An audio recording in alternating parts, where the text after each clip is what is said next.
Talking about something that doesn't only have a 2-minute lifespan.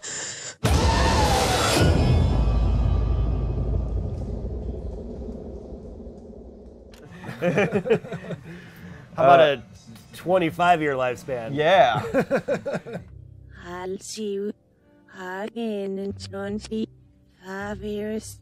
We had the new Twin Peaks finally come out.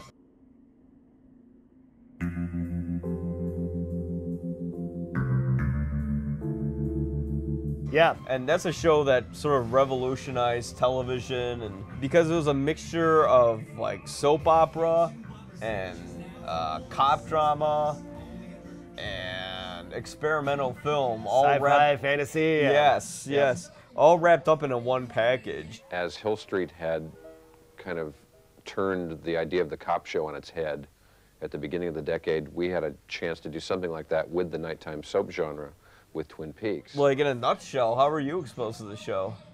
I was exposed to the show. It's kind of a long story. I was actually in high school. I was like 16, 17 years old. I'd been going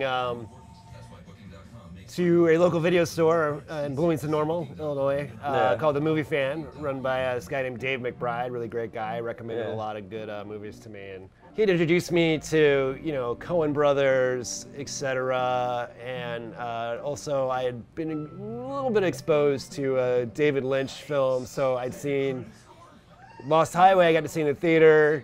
I'd watched Blue Velvet. I'd watched Wild at Heart, which for a blossoming teenage boy, those are pretty sexually charged movies. Baby wants to girl. Get ready to you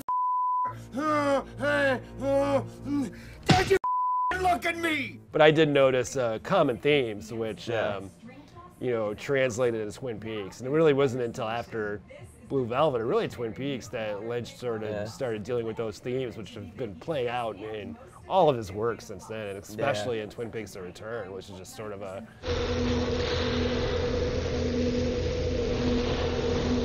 It's just pure Lynch. That's what it is. But I've been living with Twin Peaks since 1998, 97, which is, you know, only 10 years after the original. It is a story of many, but it begins with one. And I knew her. The one leading to the many is Laura Palmer. You know, as any Twin Peaks fan knows, season 2 ended with a cliffhanger.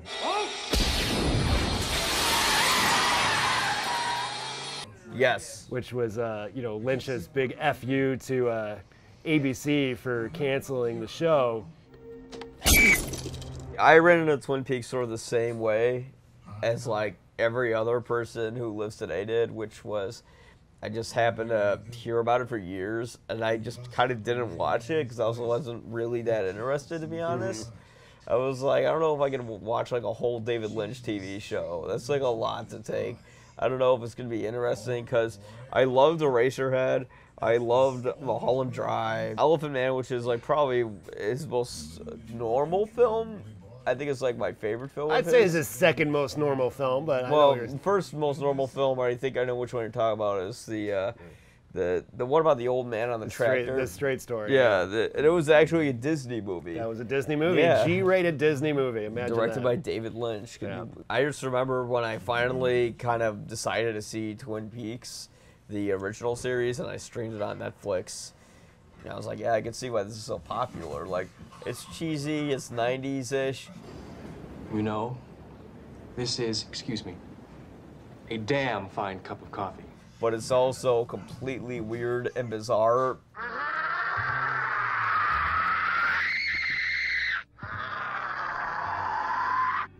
And it balances all these different sort of styles perfectly, where it doesn't feel like it's forced, and how they wrote all these characters that were so relatable, where I think if this was any other show, I think I'd be talking about like 90210 or something like that. Like, oh yeah, remember when Nora got with Ed, and you know, but here it just works. But no, when they made this new season though, I remember when I was walking into it, I'm going, okay, is this going to be like crazy up David Lynch, or it's just going to be a nostalgia fest. With so many retreads that are like on television now, well, really in movies, like everything is like, hey, remember this cool thing? Remember that cool thing? Welcome. Twin Peaks did something different where it didn't care like what the fan base wanted in a way. It kind of did its own thing.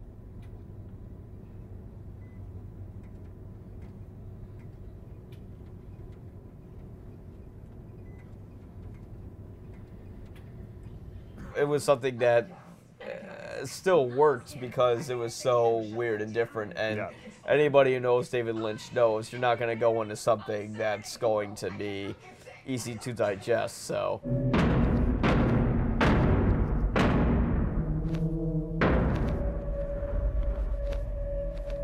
Just from the first scene, it's weird, but then it just gets weirder, you know?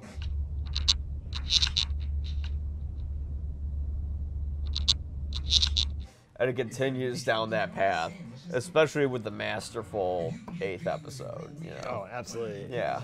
Episode 8, I mean, that's what everyone talks about, and it's, yeah. You know, you got the atomic bomb with that great music behind it.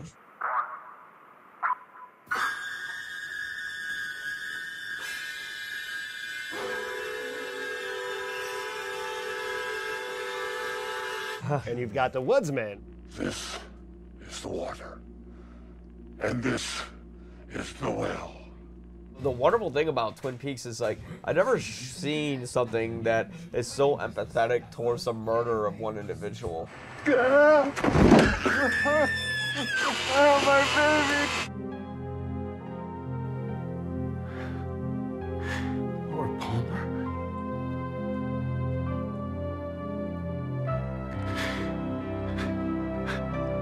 You see, like, most things on television, someone dies, cut to the next scene. Someone dies, do something to advance the plot. So the question becomes, Alex, was the mob sent to draw us to the crime scene? Or sent to destroy it? Here it's like, it makes you feel the tragedy of that. Absolutely. You know, where it's like the pain never goes away, especially when, and spoilers, we talk about the ending of the show.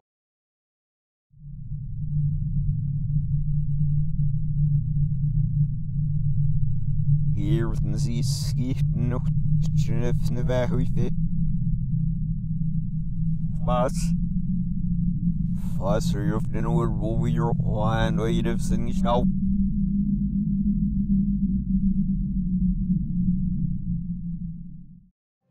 That was especially something where you felt that pain of Laura Palmer, where she goes to the house.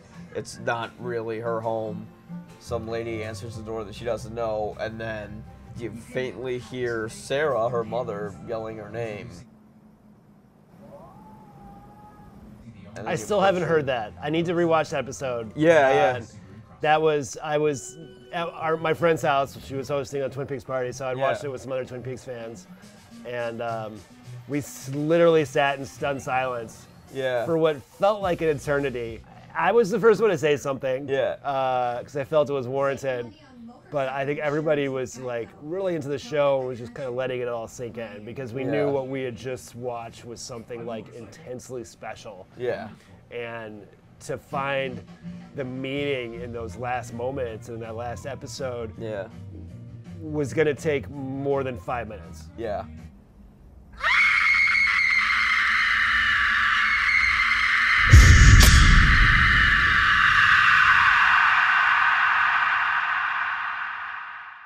The reason why Twin Peaks is so popular, you can say it's because of that cliffhanger ending.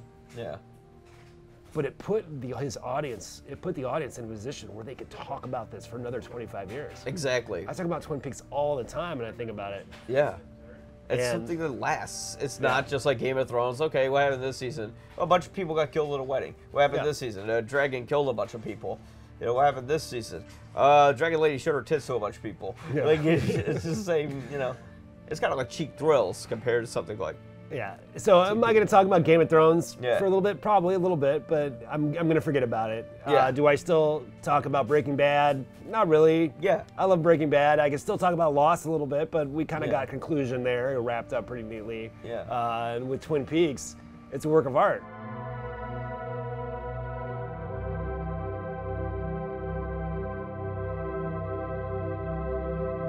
And that brings up the fun part of open interpretation. So the fun thing with open interpretation, that's something that most audiences don't get to appreciate anymore, is like whenever you see a movie or a show and they don't give you a clear answer, it's because it's the answer that you make is way cooler than what that filmmaker is thinking. And that's why David Lynch doesn't like to tell you what his movies mean. What happened to Audrey Clark? What happens to what? To Audrey Clark! He asked what happens to Audrey Clark. Ask him what he thinks happened. Because it's fun to make the viewer a participant rather than just a spectator when they're watching something. A film is sort of like a book, and books get written, and the author maybe passes away. So you can't go talk to them and say, what did you mean? You know, I really believe the film should stand on its own. There's so much to read and digest and interpret with this season of Twin Peaks. And I think my favorite kinds of art with music or with film or just a piece of artwork is the ability to interpret it. One of the one of the podcasts I listen to is Entertainment Weekly podcast. Yeah. And they saw it as a painting. Yeah. Let's imagine that you're in an art gallery. Yeah.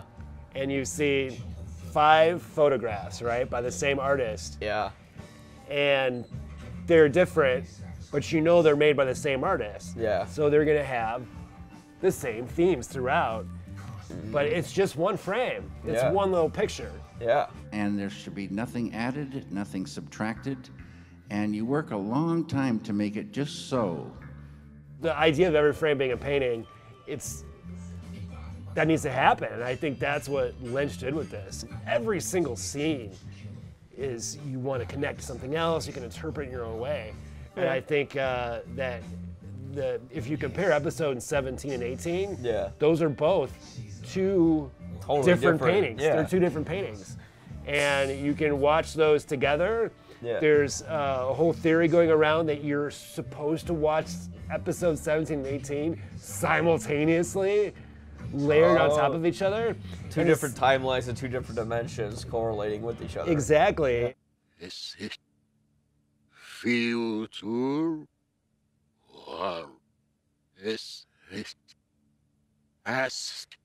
And as you watch, and they say that in episode 17, where you see Cooper's face superimposed over the images of the climax. Yeah. It's like, why the hell would they do that? Yeah. And people are like, well, that's Lynch Frost saying, oh, you're supposed to watch these 2 episodes back to back. Yeah. Or right on top of each other, dissolved on top of each other. And a lot of these people have seen like a lot of crazy things in there that sort of line up. Like example, like where Mr. C looks into the wormhole before he's transported to the Twin Peaks Sheriff's Station is the same time where in episode 18, Diane and Cooper, or Richard and Linda, enter the vortex to the other, the alternate reality. Yeah.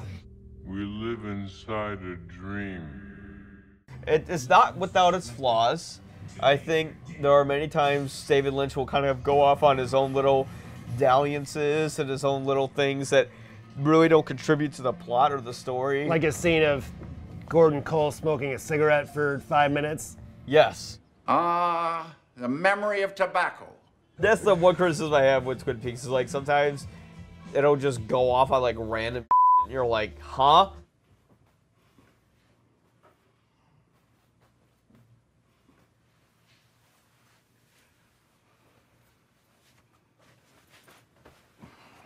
Well, I'm sorry. I know you're trying to wrap it up. I got to disagree with the Jerry Horn thing. I think Jerry's on a journey.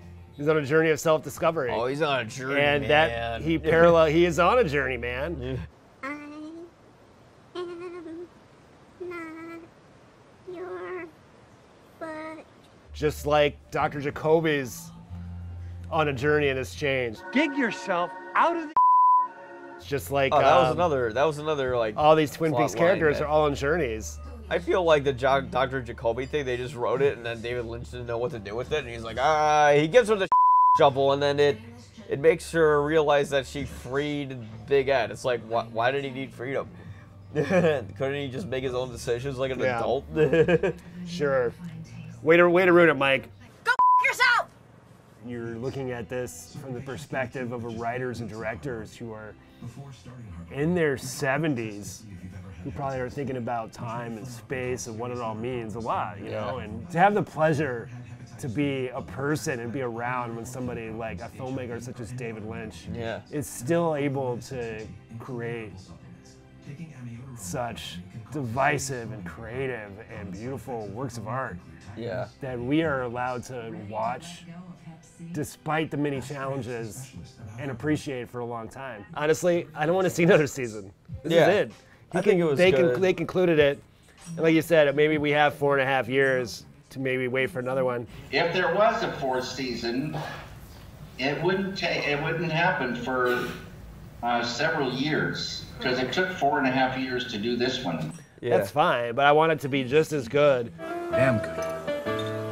And just as divisive and as what we saw. And I'd love to see more, but if I didn't have more, I'd be fine with that. Honestly, I'd rather Lynch make something else. Yeah, I would like to see that too, and we never know if what he'll make. Could you see yourself doing more television in the future? I mean, a different sort of project? Sure. There's certainly some flaws to the new Twin Peaks, but at the end, I'm just so happy that we got something that was unlike anything you're gonna see anywhere else. No, and I'm excited. And I look Showtime forward. Took a gamble. They did, and it was not a successful gamble for them, obviously. It wasn't? Honestly, I thought they got like the most amount of subscriptions. I think the subscribers were good, Yeah. but the ratings, but then the network looks at the ratings, so I think that was not good for them. But yeah, the Showtime president, David Nevin. Sure. He said he was happy with the results. So well, of course, he's not going to talk about it that's publicly. Good. That's good to know. But thank you, David Lynch, for Twin Peaks. Thank you for the years of wonderful cinema you've given us. And as he said now, the reason he went to do this show on television is because the art house is dead. As he said in the interview I'll show a clip of, he said, not dying, dead. So knowing that, as you were saying, that the art house is dying and television is the way. Not dying, dead. Dead. Hello, hello, hello.